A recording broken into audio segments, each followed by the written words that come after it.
அதுக்கு நாங்கள் ஒற்றுமையாக இருக்கிறோம் பாருங்கள், எங்களுக்கு ஓட்டு போடுங்க. திமுகவுக்கு எதிரான கூட்டணியை கட்டமைக்கவே முடியாதுன்னு சொன்னாங்க, நாங்கள் கட்டமைச்சிட்டோம். எங்களுக்கு ஓட்டு போடுங்கன்னு பிரதமரை சொல்ல வைக்கணுங்கிறதுக்காக தான் பாஜக இவ்வளவு முயற்சிகளையும் எடுத்துக்கொண்டு இருக்கு. இதை வச்சு ஆட்சியில் பங்கு, அதிகாரத்தில் பங்கு ஏதாவது கேட்டு பார்க்கலாமான்னு கொஞ்சம் அவங்கவுங்க இஷ்டத்துக்கு அவங்கவுங்க பேசினாங்க. ஃபைனலாக ஹைகமாண்ட் கூப்பிட்டு நீங்கள் யாரும் பேச வேணாம், அலையன்ஸை பற்றி நாங்கள் பார்த்துக்கிறோம், நீங்கள் போய் வேலையை பாருங்கன்னு சொல்லி அனுப்பிச்சி விட்டாங்க. இப்போ நேற்று சிஎம்மும் பேசியிருக்காருல்ல, ஆன்டி இன்கம்பன்சியும் ஆன்டி டிஎம்கே ஓட்ஸையும் விஜய் பிரிக்க போகிறாருங்கிற இடத்துல இருந்து தான் நாமெல்லாம் திமுக கூட்டணிக்கு பெரும் வெற்றி வாய்ப்பு இருக்குன்னு பேசுகிறோம். ஸோ இப்போ விஜய் பெருமளவில் ஓட்டை பிரிக்க முடியல, இல்லை அவருக்கு ஏதாவது ஒரு குடைச்சலை அதிமுக பாஜக கூட்டணி கொடுத்து கொண்டே இருக்கிறது அப்படிங்கிற பட்சத்தில் இப்போ அதிமுக கூட்டணியும் ரொம்ப ஸ்ட்ரென்தன் ஆகிட்டே இருக்குது.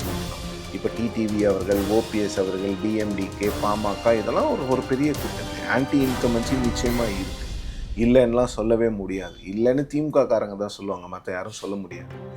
ஆன்டி இன்கம்பன்சியை அறுவடை பண்ணுறதுக்கு ஒரு சிங்கிள் ஃபோர்ஸ் இல்லைங்கிறது தான் இது வரைக்கும் பிரச்சனை. ஏன் திமுக இன்னைக்கு வரைக்கும் கூட்டணி கட்சிகளோட பேச்சுவார்த்தையை ஆரம்பிக்காமே இருக்கிறாங்க?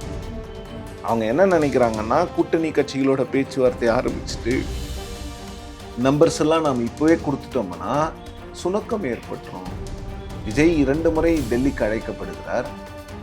சிபிஐ மிரட்டுறாங்கன்னு ஒரு பேச்சு இருக்குது, இல்லை சிபிஐ தன்னோட வேலையை செய்கிறதுன்னு ஒரு பேச்சு இருக்குது. எதுக்குமே விஜய் அவர்கள் பேச மாட்டேங்கிறாரு. மிரட்டுறாங்களா இல்லையான்னாவும் சொல்லணும். சிபிஐ இப்போது நான் ஏன் விஜய் பேசணும்னு சொல்கிறேன்னா, எல்லாரும் ஆளுக்கு ஒன்று பேசுகிறாங்க. திமுக என்ன சொல்லுது, சிபிஐயால் மிரட்டப்படுகிறாருன்னு. பாஜக என்ன சொல்லுது, அதெல்லாம் ஒன்றும் இல்லை, சிபிஐ தன் கடமையை செய்கிறது. என்ன உண்மைன்னு விஜய் தானே சொல்லணும். இப்போ விஜயோட கூட்டணி கணக்கு என்னவா தான் சார் இருக்கு தெரியலங்க, அது அவருக்கு தான் தெரியும். அவர் வாய் திறந்து பேசினாதான் தெரியும். அவரோட கூட்டணி கணக்கு கட்சியே இல்லையே, வேற யாரும் போய் சேர்றதுக்கு. டிஎம்டிகேவிங்க இவங்க கூட்டிகிட்டு போயிட்டாங்கன்னா வேற யாருமே விஜயோட சேர்றதுக்கு இல்லையே. மோதியா லேடியான்னு சொல்லிட்டு டைரக்டாக கேட்டாங்க அந்த அம்மா. பாஜகவா அதிமுகவாவும் கேட்கல. குஜராத்தின் மோதியா தமிழ்நாட்டின் லேடியான்னு கேட்டாங்க. ஓ, மோடி பேரை சொல்லி எதிர்க்கிறாங்க, அப்போ இவங்கள நம்பலாம் அப்படின்னு தான் இஸ்லாமியர்களும் கிறிஸ்தவர்களும் ஜெயலலிதாவுக்கு வாக்களித்தாங்க. பவன் கல்யாண் மாடல் சொல்கிறாங்க. பவன் கல்யாண் நாளைக்கு பிஜேபியில் போய் சேர்ந்துருவார் 5 வருஷம் கழிச்சு. பிஜேபியில் முதலமைச்சராக பவன் கல்யாண் வருவார். ஜனசேனாவினுடைய முதலமைச்சராக பவன் கல்யாண் இருக்க மாட்டார். ஆந்திராவில் பிஜேபி முதலமைச்சராக தான் பவன் கல்யாண் இருப்பார். அதுதான் பிஜேபியோட கேம் பிளான். இதை தான் எல்லாரும் இங்கே இருக்கிறவங்கலாம் பயப்படுறாங்க.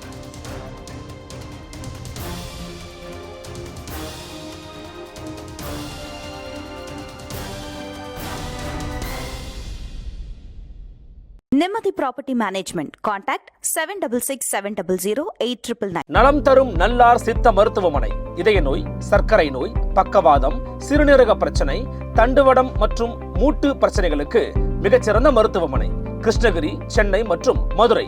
தொடர்புக்கு 8807666117 மற்றும் 8807666118. ஃபோர்த் ஸ்டேட் தமிழ் நேயர்களுக்கு வணக்கம். இன்றைய சிறப்பு நேர்காணலில் நம்மோடு இணைந்திருக்கிறார் டெக்கான் ஹெரால்ட் ஆசிரியரும் மூத்த பத்திரிகையாளருமான சிவப்பிரியன் அவர்கள். வணக்கம் சார்.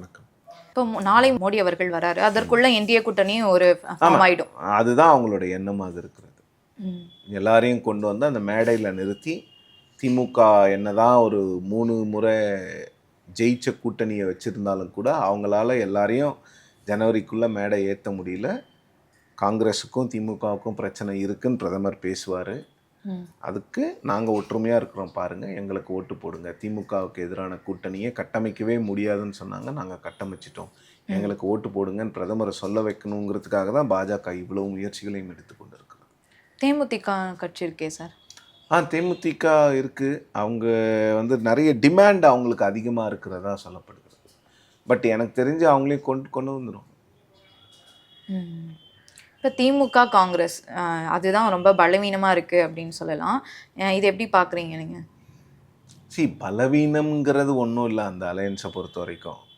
காங்கிரஸுக்கு விஜயை வச்சு கொஞ்ச நாள் பூச்சாண்டி காட்டலாமான்னு பார்த்தாங்க. இதை வச்சு ஆட்சியில் பங்கு, அதிகாரத்தில் பங்கு ஏதாவது கேட்டு பார்க்கலாமான்னு கொஞ்சம் அவங்கவுங்க இஷ்டத்துக்கு அவங்கவுங்க பேசினாங்க. ஃபைனலாக ஹைகமாண்ட் கூப்பிட்டு நீங்கள் யாரும் பேச வேணாம், அலையன்ஸை பற்றி நாங்கள் பார்த்துக்கிறோம், நீங்கள் போய் வேலையை பாருங்கன்னு சொல்லி அனுப்பிச்சி விட்டாங்க. இப்போ நேற்று சிஎம்மும் பேசியிருக்காருல்ல, நம்மளுடைய தோழமை கட்சிகளில் ஒரு சிலருக்கு நம்மளை பிடிக்காமல் இருக்கலாம், அலையன்ஸ் வேலையெல்லாம் நான் பார்த்துக்கிறேன், நீங்கள் போய் கீழே ஒர்க் பண்ணுங்கன்னு சொல்லிட்டாரு. ஸோ அந்த அலையன்ஸ் வந்துடும் அவங்களுக்கு. இன்னொன்று, அதிமுக அலையன்ஸ் இப்போ ஸ்ட்ரென்தன் ஆக ஆக டிஎம்கேல அவங்களுக்கும் ஒரு பயம் இருக்கும். இப்போ ஏன்னா விஜய் பிரிக்கும் வாக்குகளை நம்பி தான் திமுக இந்த தேர்தலில் வந்து மிகப்பெரிய ஒரு நம்பிக்கையோடு இருக்கிறது.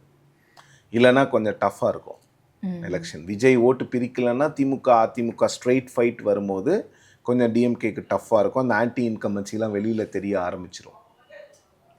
ஆன்டி இன்கம்பன்சியும் ஆன்டி டிஎம்கே ஓட்ஸையும் விஜய் பிரிக்க போகிறாருங்கிற இடத்துல இருந்து தான் நாமெல்லாம் திமுக கூட்டணிக்கு பெரும் வெற்றி வாய்ப்பு இருக்குன்னு பேசுகிறோம். ஸோ இப்போ விஜய் பெருமளவில் ஓட்டை பிரிக்க முடியல, இல்லை அவருக்கு ஏதாவது ஒரு குடைச்சலை அதிமுக பாஜக கூட்டணி கொடுத்து கொண்டே இருக்கிறது அப்படிங்கிற பட்சத்தில் இப்போ அதிமுக கூட்டணியும் ரொம்ப ஸ்ட்ரென்தன் ஆகிட்டே இருக்குது தினம் தினம். இப்போ டிடிவி அவர்கள், ஓபிஎஸ் அவர்கள், டிஎம்டிகே, பாமக, இதெல்லாம் ஒரு பெரிய கூட்டணிங்க. இப்போ பாமக, தேமுதிகலாம் ஒரு கூட்டணியில் இணையும் பொழுது லோக்சபாவில் பெருமளவில் எஃபெக்ட் இல்லாமல் இருந்திருக்கலாம். ஆனால் அசம்பிளியில் அதற்கான எஃபெக்ட் நிச்சயமாக இருக்கும். ஏன்னா இப்போ வந்து திமுகவுக்கு எதிரான அந்த மனநிலை, அந்த ஆட்சிக்கு எதிரான ஒரு மனநிலை பெருமளவில் வெளியில் தெரியாததுக்கு காரணம் என்னன்னு பார்த்தீங்கன்னா, எதிர்க்கட்சிகள் சிதறி கிடக்கிறது. மனநிலை இருக்குது, ஆன்டி இன்கம்பன்சி நிச்சயமாக இருக்குது, இல்லைன்னுலாம் சொல்லவே முடியாது. இல்லைன்னு திமுக காரங்க தான் சொல்லுவாங்க, மற்ற யாரும் சொல்ல முடியாது. ஆன்டி இன்கம்பன்சியை அறுவடை பண்ணுறதுக்கு ஒரு சிங்கிள் ஃபோர்ஸ் இல்லைங்கிறது தான் இது வரைக்கும் பிரச்சனை. இப்போ இந்த அலையன்ஸ் ஸ்ட்ரென்தன் ஆக ஆக விஜய் அவர்கள் என்ன பண்ண போகிறாருன்னே தெரியல. இன்னும் சொல்லப்போனால் அவர் கட்சி வந்து எந்த இடத்துல இருக்குன்னு யாருக்கும் தெரியல. இப்போ அவங்க வந்து ஜனநாயகன் படத்தில் காட்டும் மும்முரத்தை அரசியலில் காட்டவே இல்லை. அவங்களுடைய தலைவர் வந்து அரசியல் பற்றி பேசி இன்னைக்கூட ஒரு மாதம் ஆகுது, மேலேயே ஆயிடுச்சு. ஜனநாயகன் படத்துக்கும் பேசலை.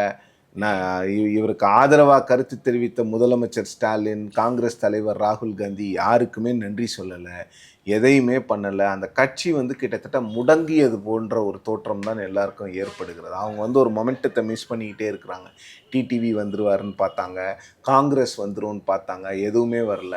அப்போ என்னன்னா, அவங்களுக்கு வந்து எங்கேயோ ஒரு இடத்துல ஒரு ஸ்ட்ராட்டஜி வந்து மிஸ் ஆகிருக்கு. அந்த ஸ்ட்ராட்டஜி எங்கே மிஸ் ஆகிருக்குன்னு நான் சொல்லுவேன்னா, முதல் மாநாட்டிலே வந்து நாங்கள் ஆட்சியில் பங்கு, அதிகாரத்தில் பங்குன்னு சொன்னது தப்பு. அந்த மாஸ்டர் ஸ்ட்ரோக்கை இப்போ பண்ணியிருக்கணும். ஜனவரியில் பண்ணியிருந்தீங்கன்னா அப்போ தான் உங்களுக்கு வந்து அது உங்களோட ஸ்ட்ராட்டஜியை ரொம்ப சீக்கிரமே ரிவீல் பண்ணிட்டீங்கன்னா பிரச்சனை. ஏன் திமுக இன்னைக்கு வரைக்கும் கூட்டணி கட்சிகளோட பேச்சுவார்த்தையை வந்து ஆரம்பிக்காமே இருக்கிறாங்க? அவங்க என்ன நினைக்கிறாங்கன்னா, கூட்டணி கட்சிகளோட பேச்சுவார்த்தையை ஆரம்பிச்சுட்டு நம்பர்ஸ் எல்லாம் நாம் இப்போவே கொடுத்துட்டோம்னா சுணக்கம் ஏற்பட்டுரும். அந்த ஹீட்லேயே வச்சுக்கணும் கேடர்ஸை. ஸோ ஃபெப்ரவரியில் எல்லாத்தையும் பண்ணிவிட்டு மார்ச்சில் அப்படியே அந்த ஹீட் ஆஃப் த மொமெண்ட்டோட நம்ம எலெக்ஷனுக்கு போயிடுவோம் தான் அவங்க நினைக்கிறாங்க. ஸோ ரொம்ப முன்னால் நீங்கள் சொல்லிட்டீங்கன்னா பிரச்சனை. இன்னொன்று, கிட்டத்தட்ட டிசம்பர் 18க்கு பிறகு பெரிய அரசியல் நிகழ்வுகளே தாவேக்காவில் இல்லையே. விஜய் 2 முறை டெல்லிக்கு அழைக்கப்படுகிறார். சிபிஐ மிரட்டுறாங்கன்னு ஒரு பேச்சு இருக்குது, இல்லை சிபிஐ தன்னோட வேலையை செய்கிறதுன்னு ஒரு பேச்சு இருக்குது. எதுக்குமே விஜய் அவர்கள் பேச மாட்டேங்கிறாரு. மிரட்டுறாங்களா இல்லையான்னாவும் சொல்லணும். எல்லாரும் அவரை சுற்றி இருக்கிறவங்க, அது முதலமைச்சராக இருக்கட்டும், ராகுல் காந்தியாக இருக்கட்டும், எல்லாரும் நினைக்கிறாங்க விஜய்க்கு வலிக்குது போல், அடிக்கிறாங்க யாரோ அப்படின்னு. அவர் வலிக்கு எல்லாம் மருந்து சொல்லிக்கிட்டு இருக்கிறாங்க. ஆனால் அவர் இன்னும் வாயை திறந்து எனக்கு வலிக்குதுன்னு சொல்ல மாட்டேங்கிறார். இவங்களா அசியூம் பண்ணிக்கிறாங்க, ஓ பிஜேபி அவர் அடிக்கிறாங்க, நான் அவருக்கு வந்து இந்த மாத்திரையை சாப்பிடுங்கன்னு ஸ்டாலின் சொல்கிறாரு, இந்த மாத்திரையை சாப்பிடுங்கன்னு ராகுல் காந்தி சொல்கிறாரு. ஆனால் வலிக்குதுன்னு இன்னும் அவர் வாயை திறந்து சொல்லலை. இல்லை வைத்தியத்துக்கு அறிவுரை சொன்னவர்களுக்கு நன்றியும் சொல்லலை. பாலிடிக்ஸில் இதெல்லாம் ரொம்ப ரொம்ப முக்கியம். நீங்கள் முதலமைச்சருக்கு நன்றி சொல்லுங்கன்னு சொல்ல, ராகுல் காந்திக்கு ஒரு நன்றி சொல்லியிருக்கலாம்ல. நன்றி சொல்கிறது நான் எதுக்கு சொல்கிறேன்னா, நன்றி சொல்லியிருந்தீங்கன்னா திமுகவில் இந்நேரம் அவ்வளோ பெரிய சலசலப்பு வந்திருக்கும். அரசியலை நீங்கள் இப்படி தான் விளையாடணும். இப்போ விஜய் தனக்கு வர வாய்ப்பெல்லாம் வந்து நழுவ விட்டுட்டாரு. இனிமே வாய்ப்புகள் வருமானு தெரியாது. வாய்ப்புகள் ஒரு முறை தான் வரும். இந்த சிபிஐ கேஸுங்கிறது வந்து அவங்களா போய் சிபிஐ வாண்டடாக கேட்டாங்க. இது தமிழ்நாடு அரசுக்கிட்ட இருந்திருந்தா அந்த இன்வெஸ்டிகேஷனை அவங்க இப்போ எப்படி பண்ணியிருந்தாலும் இவங்க அரசியல் பண்ணுறதுக்கு வாய்ப்புகள் இருந்திருக்கும். தினம் தமிழ்நாடு அரசை கேள்வி கேட்டிருக்கலாம். ஆதவர்ஜுனை சம்மன் பண்ணுறீங்களா, ஏன் சம்மன் பண்ணுறீங்க, இது வந்து இன்டிமிடேட்டிங் டாக்டிக்ஸு, என்ன கை வைக்க முடியல அதனால் ஆதவர்ஜுனை கை வைக்கிறாங்கன்னு தினம் விஜய் பேசியிருக்கலாம். தினம் திமுகவுக்கு எதிரான ஒரு ஒரு நரேட்டிவை செட் பண்ணிடலாம். எல்லாத்தையுமே மிஸ் பண்ணிட்டீங்க. அன்னைக்கு எனக்கு ஒரு சிம்பிள் கேள்வி இருக்குது. எஃப்ஐஆரில் ஆதவர்ஜுன் பேரும் சிடிஆர் நிர்மல்குமார் பேர், புசி என் ஆனந்த் பேர், மதியழகன் பேர் வருது. 3வது நாள் விஜய் அவர்கள் வந்து கரூர் சம்பவம் நடைபெற்ற 4வது நாள் விஜய் அவர்கள் வெளிப்படையாக பேசுகிறார். சிஎம்க்கு ஒரு வீடியோ அட்ரஸ் பண்ணுற மாதிரி பண்ணி, என் தொண்டர்களை என்னுடைய ஆட்களை எதுவும் பண்ணாதீங்க, நான் என் ஆஃபீஸில் தான் இருப்பேன், என்ன வந்து பண்ணிக்கோங்க. அது எதுக்கு? ஒரு எஃப்ஐஆர் போட்டதுக்கு. இப்போ உங்களை கூப்பிட்டுருக்குறாங்க டெல்லிக்கு 2 முறை. உங்கள் தலைவர்களை 3 நாள் வச்சு விசாரணை பண்ணியிருக்கிறாங்க. இந்த 4 பேரையும், நான் சொன்ன 4 பேரையும். ஒரு வார்த்தை சரி, இது சிபிஐ. இப்போது நான் ஏன் விஜய் பேசணும்னு சொல்கிறேன்னா, எல்லாரும் ஆளுக்கு ஒன்று பேசுகிறாங்க. திமுக என்ன சொல்லுது? சிபிஐயால் மிரட்டப்படுகிறாருன்னு சொல்லுது. பாஜக என்ன சொல்லுது? அதெல்லாம் ஒன்றும் இல்லை, சிபிஐ தன் கடமையை செய்கிறது. என்ன உண்மைன்னு விஜய் தானே சொல்லணும். இல்லைங்க, சட்டம் தன் கடமையை செய்து எனக்கு சிபிஐயில் முழு நம்பிக்கை இருக்குன்னா சொல்லணும். அது சொல்ல முடியாது. ஏன்னா நாளைக்கு சிபிஐ வந்து இவருக்கும் ரோல் இருக்குது, இல்லை இவர் கட்சிக்கும் இதில் ரோல் இருக்குது, இவங்க சரியாக ஆர்கனைஸ் பண்ணலன்னு சொல்லிட்டா அன்றைக்கி அதை ஏற்றுக்க முடியாது. ஸோ இப்போ பிஜேபியை கிரிட்டிசைஸ் பண்ணலாமா வேணாமாங்கிற எண்ணமும் அவங்களுக்கு இருக்குது. மாறா என்ன பண்ணிகிட்டு இருக்காங்கன்னா, திமுக வந்து பிஜேபியோட பி டீமு, அந்த திமுகவை தோக்கடிக்கிறதுக்கு தான் அமித்ஷா, பியூஷ் கோயல் எல்லாம் தமிழ்நாட்டில் வந்து உட்காந்துக்கிட்டு அவங்கள தோக்கடிச்சே தீரணுங்கிறாங்க. ஆனால் அவங்க பி டீமா? இது மக்கள் எப்படி ஏற்றுப்பாங்கன்னு எனக்கு தெரியல. இவங்க உட்காந்து ட்விட்டரில் உட்காந்து இவங்க பண்ணிக்கிட்டு இருக்காங்க. இவங்க யாரும் ஃபீல்டுக்கே போகிறதில்ல. டிவிகேயில் இருக்கிறவங்க, டிவிகேயில் இருக்கிற கேடர்ஸ் பாதி பேர் வந்து ஃபீல்டுக்கு போகிறது கிடையாது. உட்காந்து ஒரு சர்வே ஒன்று பார்த்தேன். 410 சாம்பிள் சைஸாக. Sample size 410. எத்தனை பேரை கேட்டாங்க, எங்கே கேட்டாங்கன்னு தெரியாது. ஒரு தொகுதி பேர் போட்டு 410 sample size. TVK 194, DMK 128, ADMK 98. இவங்களே போட்டுக்கிறாங்க. இப்போ முன்னே வந்து 34-35% தமிழ்நாடு ஃபுல்லாக பேசிகிட்டு இருந்தாங்க. இப்போ தொகுதி வாரியாக போயிட்டாங்க. தொகுதிக்கு சர்வே பண்ணுறாங்களாம். அது எப்படி பண்ணுறாங்க, என்ன கேள்வி கேட்குறாங்க, எவ்வளோ நேரம் ஸ்பெண்ட் பண்ணுறாங்க, யாருக்கும் எதுவும் தெரியாது. ஃபீல்டு டே. இப்போ விஜயோட கூட்டணி கணக்கு என்னவா தான் சார் இருக்கு? தெரியலங்க, அது அவருக்கு தான் தெரியும். அவர் வாய் திறந்து பேசினா தான் தெரியும். அவரோட கூட்டணி கணக்குன்னு கட்சியே இல்லையே வேறு யாரும் போய் சேர்றதுக்கு. டிஎம்டிகேவிங்க இவங்க கூட்டிகிட்டு போயிட்டாங்கன்னா வேறு யாருமே விஜயோட சேர்றதுக்கு இல்லையே. இல்லைன்னா அவர் முதல்ல நினச்சார்ல, இந்த கூட்டணியில் பங்கு, ஆட்சியில் பங்குன்னு சொன்னால் திமுக கூட்டணி உடைஞ்சிரும். அது ஏதாவது நடந்தாதான். இப்போதைக்கு யாரும் இது இன்னொரு அலையன்ஸில் போகாமல் இருக்கிறவங்க யாருமே இல்லை. எல்லாருமே ஏதோ ஒரு அலையன்ஸில் இருந்துக்கிட்டே தான் இருக்கிறாங்க. காங்கிரஸ் கூட இன்னும் அந்த அலையன்ஸ் விட்டு வெளிலலாம் வரல. வெளில வர எண்ணமும் அவங்களுக்கு கிடையாது. ஸோ அப்போ விஜய் தனித்து தான் நிற்கணும். தனித்து நிற்கிறது விஜய்க்கு நல்லது. அவரோட இண்டிவிஜுவல் ஸ்ட்ரென்த் என்னன்னு தெரிஞ்சிடும். அது 20% இருந்தால் ரொம்ப ஈஸி. அவர் வந்து நாளைக்கு அதை வச்சு அவர் ஒரு கூட்டணியை கட்டமைக்கலாம். 2029க்கு நான் தான் முதலமைச்சர்னு சொல்லலாம், இல்லை நான் தான் அடுத்த இந்தியாவின் பிரதமரை தீர்மானிக்க போகிறேன்னு சொன்னால். ஏன்னா 20% ஹியூஜ் பர்சன்டேஜ் இன் தமிழ்நாடு. 10% இருந்தால் நானும் விஜயகாந்த் போல தான் கொஞ்ச நாளைக்கு ஆல்டர் பண்ண முடியும் இந்த பைபோலர் பாலிட்டிக்ஸுங்கிறது. அது அவர் தனியாக நின்னார்னா அவருக்கு நல்லது. பாஜகவினுடைய அழுத்தத்தின் பேரா இந்திய கூட்டணிக்கு போக வாய்ப்பு தனியாக நின்னா நல்லதுன்னு நான் ஏன் சொல்கிறேன்னா, இது தவறாக புரிந்து கொள்ளக்கூடிய வாய்ப்பு இருக்கிறது. திமுகவுக்கு பேசுகிறாங்கன்னு வரும். திமுகவுக்குலாம் யாரும் பேசலை. அவர் சொந்த கட்சி ஆரம்பித்து அவர் முதலமைச்சராகணும்னு தான் வராரு. நீங்கள் சொந்த கட்சி, உங்களுடைய கட்சி ஆட்சிக்கு வரணும்னா நீங்கள் தனியாக தான் நிற்கணும். கூட்டணிக்கு போனதுனால தான் விஜயகாந்த் அவர்களுடைய கட்சியினுடைய அழிவு ஆரம்பிச்சது. அதனால தான் 10% வச்சுட்டு இருந்த கட்சி இன்னைக்கு 0.5%க்கு வந்துட்டு 0.5%க்கு வந்து அந்த ரியலைசேஷன் கூட இல்லாமல் உட்காந்து எங்களுக்கு 20 சீட்டு கொடுங்க, 25 சீட்டு கொடுங்கன்னு கேட்டுக்கிட்டு இருக்கலாம்.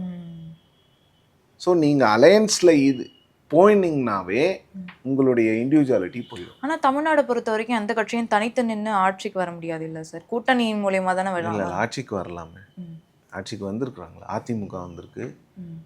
நீங்கள் ஆரம்பித்தா தானே. முதல் எலெக்ஷன்லேயே நீங்கள் கூட்டணிக்கு போயிட்டீங்கன்னா அப்புறம் உங்களோட இண்டிவிஜுவாலிட்டியே இல்லாமல் போயிடும்ல. அதிமுக என்ன சொல்லும், அதெல்லாம் விஜயாலெல்லாம் நாங்கள் ஜெயிக்கல, எங்களால் தான் விஜய்க்கு 30 சீட்டு எம்எல்ஏ வந்திருக்குன்னு சொல்லுவாங்களா சொல்ல மாட்டாங்களா? அந்த பேர் விஜய்க்கு வேணும்னா அவர் கூட்டணிக்கு போகலாம். கூட்டணிக்கு போகிறதும் போகாததும் அவருடைய விருப்பம். அதிலலாம் யாருமே தலையிடல. பட் போனால் அவர் மக்களினுடைய நம்பிக்கையை அவர் இழப்பார். இப்போ மக்கள்லாம் எதுக்கு அவருக்கு ஓட்டு போடணும்னு நினைக்கிறாங்க? அவர் திமுகவையும் எதிர்க்கிறாரு, அதிமுகவையும் எதிர்க்கிறாரு, 2 பேரையும் எதிர்க்கிறாரு. அப்போ ஒரு மாற்றத்தை கொடுப்பாருன்னு தானே நிறைய பேர் அவர்கிட்ட போகிறாங்க. அப்போ அந்த மாற்றம் எப்படி வரும்? அதிமுகவோடவோ இல்லை திமுகவோடவோ நீங்கள் போனீங்கன்னா, நான் இப்படியே கேட்குறேன், இந்த 2 கட்சி எந்த கட்சி தப்பு செஞ்சுதுன்னு சொன்னீங்களோ அந்த கட்சியோடவே கூட்டணி வச்சிங்கன்னா அப்போ என்ன மாற்றத்தை நீங்கள் கொடுக்க போகிறீங்க? அது மக்களுக்கு இயல்பாக அந்த கேள்வி எழும்ல. விஜயகாந்துக்கு அந்த பிரச்சனை தானே வந்தது. அவருக்கு அவர் முதலமைச்சர் ஆகணும். எனக்கு ஒரு அடிப்படையில் ஒரு கேள்வி, விஜயோட ஃபேன்ஸ்க்கு என்ன வேணும்? அவரை முதலமைச்சராக பார்க்கணும், அவர் கட்சி ஆட்சிக்கு வரணும், டிவிக்கு.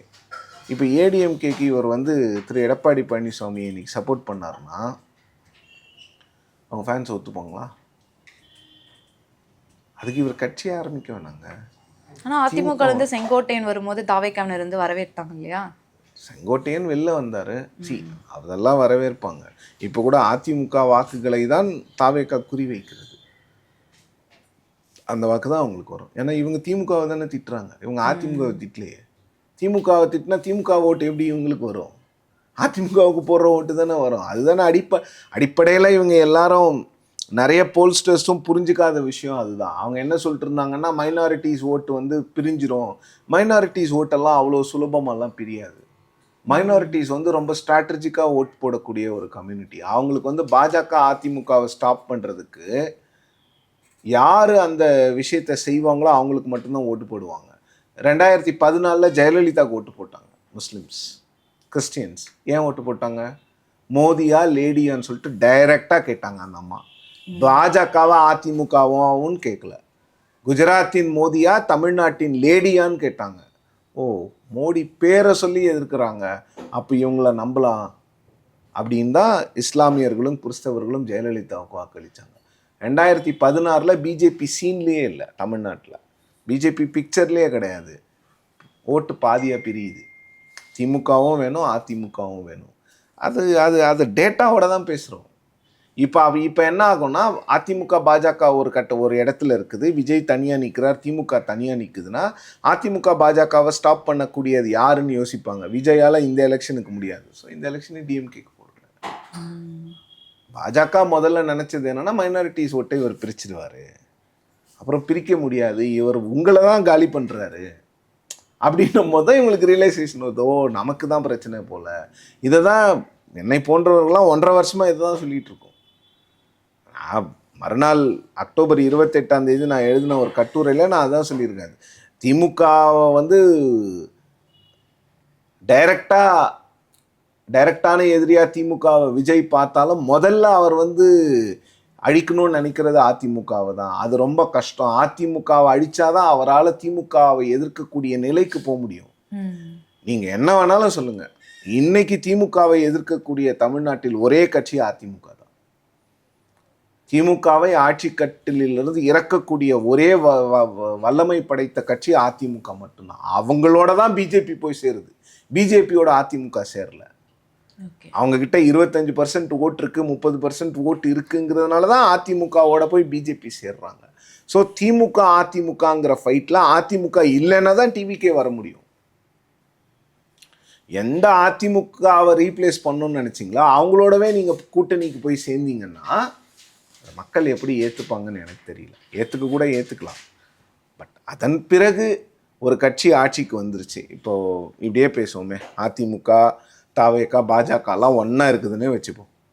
எல்லாம் ஆட்சிக்கு வந்துடுறாங்க. ஆட்சிக்கு யாருக்கு என்ன பிரயோஜனம்? ஆட்சியில் இருக்கலாம், விஜய்க்கு என்ன பிரயோஜனம்? அதனால்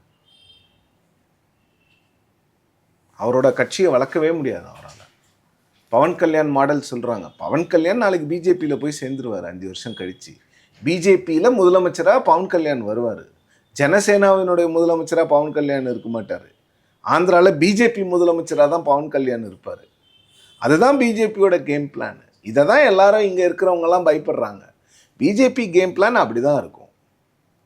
அவங்க யாராவது ஒரு ப்ராக்சியை வச்சு தான் உள்ளே வருவாங்க. அந்த ப்ராக்சியை அப்படியே அவங்க எடுத்துக்கிட்டு அவங்க ஆட்சிக்கு வருவாங்க. அருணாச்சல் பிரதேஷ்ல காங்கிரஸ் கட்சியை அப்படியே கன்வெர்ட் பண்ணிட்டாங்கங்க.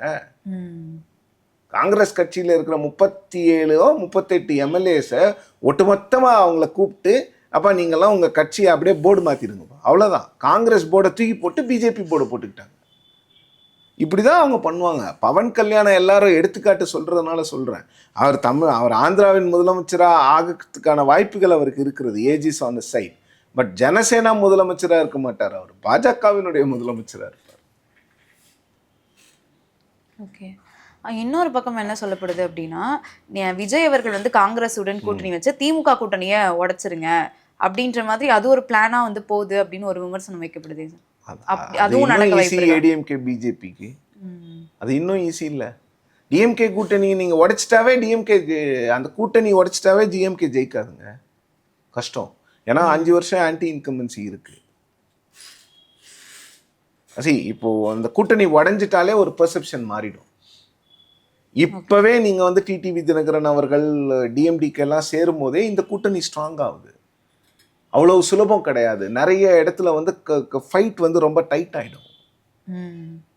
நிறைய இடத்துல ஃபைட் வந்து ரொம்ப டைட் ஆகிடும். நார்தர்ன் தமிழ்நாடுலாம் பிஎம்கே, டிஎம்டிகே, ஏடிஎம்கே எல்லாம் ஒன்றா ஒரு இடத்துல சேரும் பொழுது விஜய் தனியாக நின்றுட்டாருன்னா டிஎம்கேக்கு குஷி. விஜய் தனியாக நிற்கலைன்னா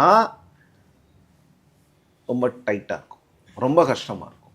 ஏன்னா அந்த கான்ஸ்டியூவன்சி வைஸ் நீங்கள் கான்ஸ்டியூவன்சிக்குள்ளே போகும்போது ஒவ்வொரு கான்ஸ்டியூவன்சிக்கும் அதனோட நேச்சர் மாறும். வந்து அவ்வளோ சுலபமான ஒரு விஷயமா இருக்காது. இன்னைக்கு வரைக்கும் திமுக கூட்டணி எதை நம்பி இருக்கிறாங்க? விஜய் தனியாக நிற்பார், ஆன்டி டிஎம்கே ஆன்டி கவர்மெண்ட்ஸ் ஓட்டு பிரியோன்னு தானே நினச்சிக்கிட்டு இருக்காங்க. அது நடந்துச்சுன்னா ஓகே. அது நடக்காமல் பிஜேபி வேற ஏதாவது பண்ணாங்கன்னா then it's difficult for DMK. ரொம்ப கஷ்டமாக இருக்கும். சரி, பொறுத்திருந்து பார்க்கலாம் என்ன நடக்குதுன்னு. பல்வேறு கருத்துக்களை பகிர்ந்தமைக்கு நன்றி சார். நன்றி.